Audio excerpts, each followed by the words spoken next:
तो ये episode start होती है और हम देखते हैं लुओ फेंग अपने घर में काफी परेशान बैठा हुआ था। तभी वहाँ सुजिन आती है और लुओ फेंग को बताती है कि कुछ दिन पहले ही डॉक्टर ने उसे अल्ट्रासाउंड की रिपोर्ट दी थी और रिपोर्ट से पता चलता है कि उनका बच्चा काफी हेल्दी है। साथ ही सुजिन बच्चे का नाक भी दिखाती है। लुओ फेंग उसे देखकर काफी खुश होता है, पर अचानक ही उसके ख्याल में गोल्डन हॉर्न बीस्ट की तबाही का नजारा आता है। ये सब सोचकर लुओ फेंग और भी ज्यादा परेशान हो जाता है। फिर वो अपना माइंड फ्रेश करने के लिए रूम से बाहर आता है। आगे वो काफी फास्ट मून पे लैंड करता है और कहता है, बबाता तुमने सोल की बात की थी, जो कि एक्चुअल में इनर वर्ल्ड के मिनिएचर प्लेनेट को रेफर करता है और गोल्डन हॉर्न बीस्ट का लाइफ पहले से और भी ज्यादा कमजोर हो चुका है। बबाता कहती है हाँ, उसका सोल तो वीक हो चुका है, पर इतना भी नहीं कि तुम उसे अकेले ही हैंडल कर सको। तुम तो अभी प्लेनेटरी लेवल पे 3rd रैंक के स्पिरिचुअल मास्टर हो। फिर लुओ फेंग कहता है, तुमने तो ये भी कहा था कि गोल्डन हॉर्न बीस्ट अभी काफी यंग है, इसका मतलब उसका सोल भी काफी यंग होगा, क्योंकि गोल्डन हॉर्न बीस्ट पे लगातार B6 laser cannon, hall master के बर्निंग सोल और लीसन के डिसेपरेट ब्लो का अटैक हुआ, पर फिर भी उसे कुछ भी नहीं हुआ। पर इन सब अटैक से उसका सोल काफी ज्यादा डैमेज हो गया होगा। लुओ फेंग की ये सब बात को सुनकर बबाता हैरान हो जाती है। लुओ फेंग कहता है, और मैं भी तो एक स्पिरिचुअल मास्टर हूँ, अब मेरे पास ऐसी मेथड है जिससे मैं उसके सोल पे डायरेक्टली अटैक कर सकता हूँ। बबाता काफी हैरान होती है और कहती है, क्या तुम मेटियोर मरकरी के सीक्रेट मेथड को यूज करने वाले हो? लुओ फेंग कहता है हाँ, दरअसल वो tower of the void secret method को यूज करने वाला था। बबाता काफी परेशान होकर कहती है, ये वर्क नहीं करेगा। दरअसल बबाता ऐसा नहीं चाहती थी कि लुओ फेंग इस सीक्रेट मेथड का यूज करे, क्योंकि इसमें काफी ज्यादा रिस्क है। इसलिए वो लुओ फेंग से कहती है कि ये सीक्रेट मेथड गोल्डन बीस्ट के सोल को डिस्ट्रॉय नहीं कर सकती।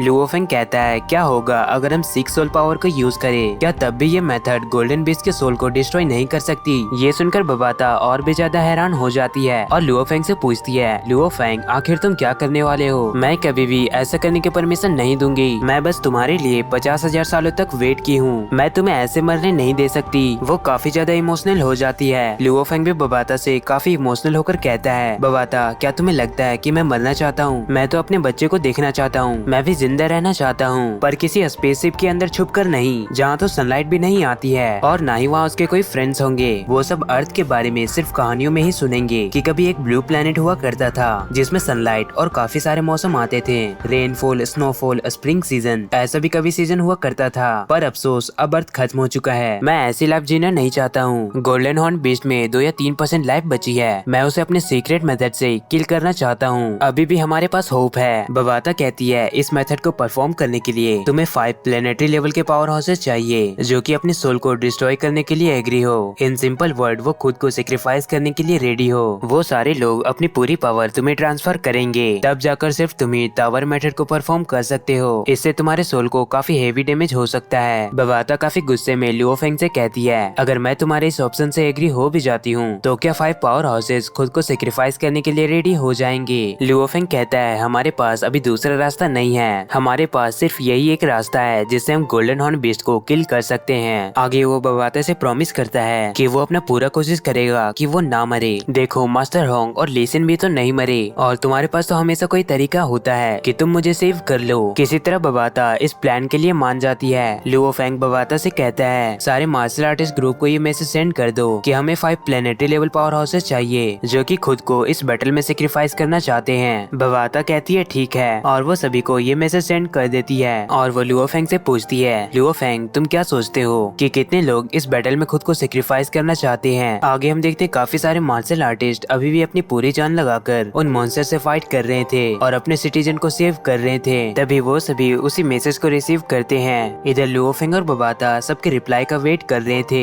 दूसरी तरफ सारे पावर हाउसेस लुओ फेंग के इस मैसेज को रीड कर रहे थे। तभी लुओ फेंग को रिप्लाई आता है। कमांडर जिया सबसे पहले लुओ फेंग को रिप्लाई किए थे कि वो इस बैटल में खुद को सेक्रीफाइस करना चाहते हैं। तभी एल्डर सोकोलोव भी रिप्लाई करते हैं, और ऐसे करके लुओ फेंग के सामने काफी सारा रिप्लाई आता है, जिसमें एल्डर ये साइड, elder Mo Henderson, Elder Fiona, even की एल्डर याराओ भी खुद को सेक्रीफाइस करने के लिए रेडी हो जाती है। ये देखकर बबाता काफी हैरान होती है, क्योंकि वो कभी नहीं सोची थी कि इतने सारे लोग खुद को सेक्रीफाइस करने के लिए रेडी हो जाएंगे। लुओ फेंग को करीब 81 लेटर्स आए थे, जिसमें से 62 लेटर्स ऐसे थे जो कि खुद को सेक्रीफाइस करना चाहते हैं। लुओ फेंग बबाता से कहता है, बबाता तुम इनमें से 5 पावर हाउसेस को चूज करो जिनका सोल और स्किल इस मेथड में यूज हो सके। इतना कहकर लुओ फेंग मून से अर्थ पे चला जाता है। आगे हम देखते हैं येलिना, जो कि एल्डर सोकोलोव की बेटी है। एल्डर सोकोलोव कहते हैं, येलिना ये हमारी मुलाकात का आखिरी वक्त है, शायद अब मैं तुम्हें कभी भी नहीं नहीं देख पाऊंगा और तुम घर के अंदर ही रहना, घर से बाहर मत निकलना क्योंकि बाहर मॉन्स्टर का खतरा है। बस तुम अपना और अपने मदर का ख्याल रखना।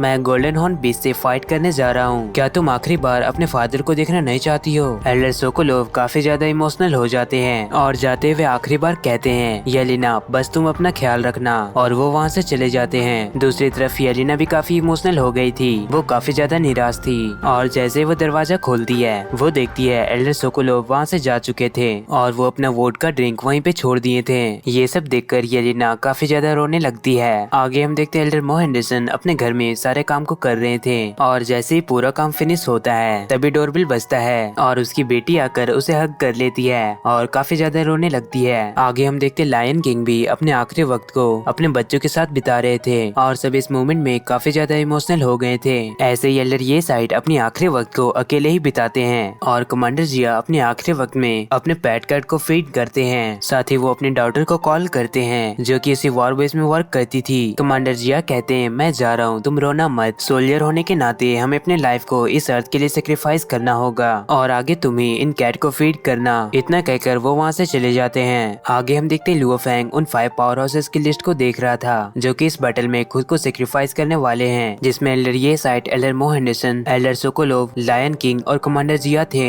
लुओ फेंग इन सभी पावर हाउसेस को देखकर काफी ज्यादा इमोशनल हो जाता है और वो इस बैटल में जाने से पहले वो अपने फैमिली से मिलता है। वो अपने भाई हुआ को कहता है, तुम डैड और मॉम का ख्याल रखना। फिर वो सुजिन को हक करता है और वो उसे सॉरी भी कहता है। सुजिन कहती है, तुम्हें कुछ भी कहने की जरूरत नहीं है, मैं और ये बच्चा तुम्हारे वापस आने का इंतजार कर रहे हैं। और वो जाते हुए अपने मन में ही कहता है, मे भी तुम दोनों अपने डैड को कभी ना देख सको पर तुम्हारे डैड तुमसे प्यार करते हैं। इतना कहकर लुओ फेंग वहाँ से चला जाता है और उसकी पूरी फैमिली उसे जाते हुए देखती है। आगे हम देखते सारे पावर हाउसेस उस फाइटर जेट में आ जाते हैं। लुओ फेंग बताता है, मेरे अकॉर्डिंग सी बेडी उस मेथड के लिए परफेक्ट प्लेस है क्योंकि इस वाटर के सराउंडिंग पूरा खाली है और कोई भी मॉन्स्टर उस सीक्रेट मेथड को एक्टिवेट करने में कोई भी डिस्टर्ब नहीं करेगा। और गोल्डन हॉर्न बेस्ड सी बेड के 1200 मीटर नीचे है। ये काफी करीब है पर हम उसके ऊपर रहेंगे यानी सी बेड पे, तो ये हमें डिस्टर्ब भी नहीं करेगा, जिसपे सारे लोग एग्री होते हैं। लुओ फेंग कहता है, ठीक है फिर तो चलते हैं। दूसरी तरफ हम देखते हैं अभी भी काफी सारे मार्शल आर्टिस्ट अपनी पूरी कोशिश करके उन मॉन्स्टर से फाइट कर रहे थे।